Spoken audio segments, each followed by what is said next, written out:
So, this video is titled Marjorie Taylor Greene in the Race to Communism. Now, those things may sound a little bit strange together, but I have a theory that I've been working on. I've told this to a couple of friends actually, and to a professor as well. And it's the era of dark woke.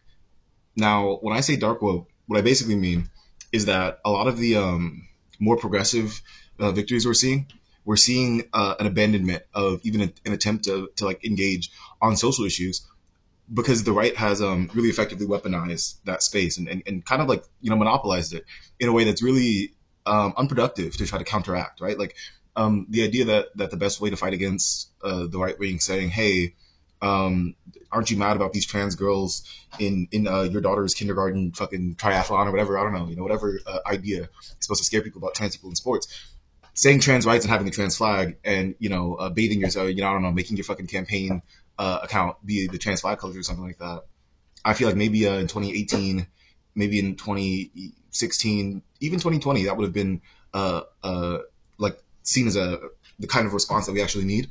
But what's happened is that while the right is capitalized on this social issue space, they've also capitalized on the economic space because the fact that we live in a neoliberal country where both parties generally have a similar sorts of outlooks on how we ought to manage the economy, Joe Biden was not able to successfully implement his agenda. And as a result, the deterioration of the standard of living of the average American has reached a point where people are beyond pissed off. People are not having this shit, which is why we're finally seeing. And if you read Marx or if you read like theory, you may have expected this to happen sooner. But what matters is that it's here. We're finally seeing the moment where everyone is itching to get on board the communism train. Now, when it comes to Marjorie Taylor Greene in particular, so she resigned from Congress recently, and I was kind of like confused about this at first. I was like, well, like, what is she doing? Like, resign from Congress in January too? Like, she actually had me thinking because she was resigning in January that was like a reasonable thing to do. And I don't know if there's a new session of Congress every single year, but regardless of whether there is or isn't, like people usually resign, at the end of their term, right? Like they'll say, I'll play out till the end of the next election. She's resigning before that, which is really interesting. And I think it comes from a number of things. Because Marjorie Taylor Greene is a very special type of character in American politics. She's very new. She got elected in 2020 on a QAnon wave. And if you guys aren't familiar with QAnon, it's basically QAnon is basically the idea that the deep state, the same one Trump talks about, is orchestrating this sort of pedophile cabal and they're controlling politics, blah blah blah. And the QAnon people are supporting Trump to finally hang the evil Democrats who are like doing these horrible things. Um, and that's like a lot of the sentiment you saw on January 6th. But Marjorie Taylor Greene, she she's a diehard, bro. She's really about that shit. She came into office acting like a psychopath and has not even for a second done anything but act like a psychopath. But she's really like that. She's a real freak. In that sense, in that conspiratorial, I'm really, in these messaging boards type of lady. And if you see some of her earlier political career, I mean, people definitely covered her in that way, which makes it easier to see that in her. But I do think she really does like hold on to these sorts of beliefs.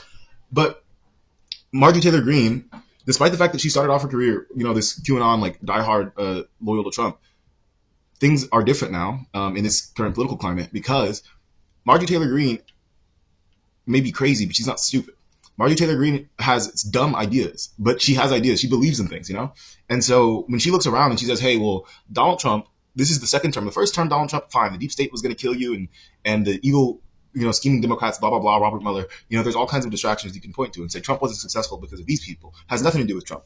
But this time around, she's like, she has her right wing beliefs, but she's also like, well, why are we like, what's up with this whole healthcare shit though? Like, why do we not have a plan? Like, can we work on that? Because that's like an important thing. But the open secret in the Republican Party is that no, we're not going to work on that. Who gives a fuck? You make more money when you let people suffer. When you let people suffer, capitalism thrives. I mean, think about slavery, guys. It was kind of like the slavery is like the end game of capitalism, ultimately, because when you have a group of people who have all the power in society and are interested primarily in having lower labor costs, they're gonna find one way or another to have some slaves, and I mean, we got a prison system for that. We've got all kinds of ways to do that. But Marjorie Taylor Greene, um, given the fact that she's like just a human being beneath all of everything else that she happens to be. Um, she's like, yo, this is like fucked up and stupid. And Jump goes, how dare you, Marjorie? You're disloyal. Don't talk about my, and don't talk about my healthcare. You shut up. You're a do nothing rhino Republican. Blah blah blah. And Marjorie doesn't want to have this fight because ultimately she seems like done with probably the Republican establishment form of politics. She's gonna do her own shit, and that's why this video is titled "The Race to Communism." What is she gonna do? That's the thing that I need people to start thinking about, right? Or Democrats in general, because we are now at a point where people's material needs need to be addressed, and it is not it's not something you can promise them in this many years or with this plan or that one. Eventually, they're going to be able to be addressed. People need them addressed, right?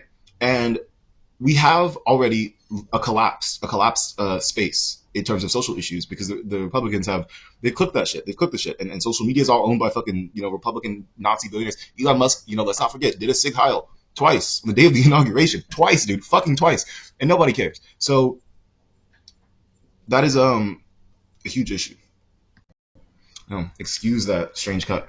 That is a huge issue, and so what we're seeing is now that this economic area that's kind of just like not been touched by Democrats or Republicans in terms of how to long term improve the prospects for the average person. Can I work a job and be paid a reasonable wage? Can I afford a home with that reasonable wage? What does life look like for me? What I'm afraid of, what I think we're going to see, is we're going to see a lot of right wingers embracing left wing economic policy, socialism, communism, even, right? And I think evidence of that is Donald Trump's visit with Zoran Mamdani. Oh my God. Oh my God. Jesus Christ, Zoran. I don't know what kind of powers that man has. But you do love to see a politician able to, stand next to somebody who's significantly more powerful than them, with whom they have massive disagreements, and still be able to Zoran was flexing. He was flexing in there, dude, and he wasn't even doing anything. Trump was just like, I love Zoran. He's great. He's going to be a great mayor. I actually voted for him. I said, Zoran, he went from 1%. Now he's at 99%. He's beautiful. And I mean, shit, let's go. Fuck it. That's beautiful. But at the same time, we can't miss why that's happening. That's happening because Donald Trump, just like Marjorie Taylor Greene, and they're doing this in different ways. We're all racing to communism. So I think the thing to acknowledge now for liberals and people left of Ronald Reagan is, who do we think is going to do communism better? Is it the people who want to deport all the immigrants, put everyone in prison, and fucking like have genital checks at every bathroom?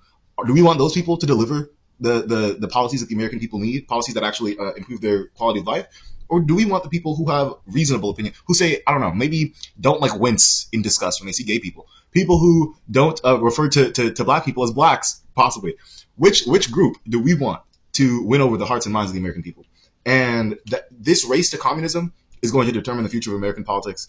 And quite frankly, it's extremely unpredictable because, unfortunately, and I hate that this is the case, because I'm a big fan of AOC, but unfortunately for those of us on the left, AOC's been in office since 2018, and I'm sorry, she ain't moving. Where's the motion? AOC, get the fuck, I don't know. There's too much caution with liberals and progressives, and there's no fucking urgency. I mean, Bernie Sanders is 80. He's fucking 80. That's the one person I'm giving a pass to. Everybody else, get your asses up. Get your asses up, because this is not the time to bide your time, to wait for this and wait for that. I think it's really, really important that the race to communism is not won by fascists. But yeah, that was just my 2 cents on Marjorie Taylor Greene resigning, and I think this is an important part of politics, and there's gonna be a lot of motion in this sort of maneuvering and calculation, especially with the release of the Epstein files, because people are going to need to find ways to differentiate themselves after their big beautiful president turns out to have been doing a lot of things that aren't so beautiful.